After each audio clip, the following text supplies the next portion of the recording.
So if we touch about genetic risk in myeloma, what has happened is the new NICE myeloma guidelines that has come out this year has explicitly said that we should be doing genetics to understand what is driving the myeloma in all these patients.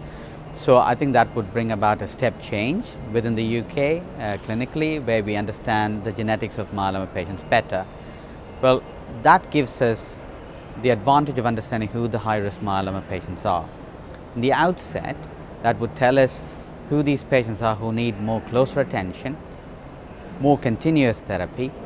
application of stem cell transplant, inclusion into clinical trials, all of this. So I think that's going to be a real step change, and also informing clinicians it's important that we identify these patients and treat them a bit differently, although NICE is very prescriptive in what it gives us as far as therapeutic tools is concerned. So I think that's going to make a difference.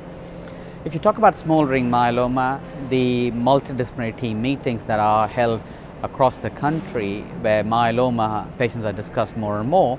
we hope this new guidance will be incorporated into those MDTs, and smouldering myeloma patients with higher risk will be picked up early, they'll be discussed in the MDTs and will be offered treatment early. It is still left to see whether that improves outcomes for these patients, but it's certainly going to change the way we look at this group of patients.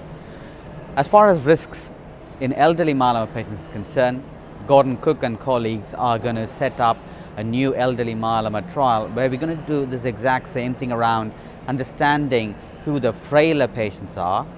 who are the more fitter elderly patients, and who are the more intermediate patients, and actually start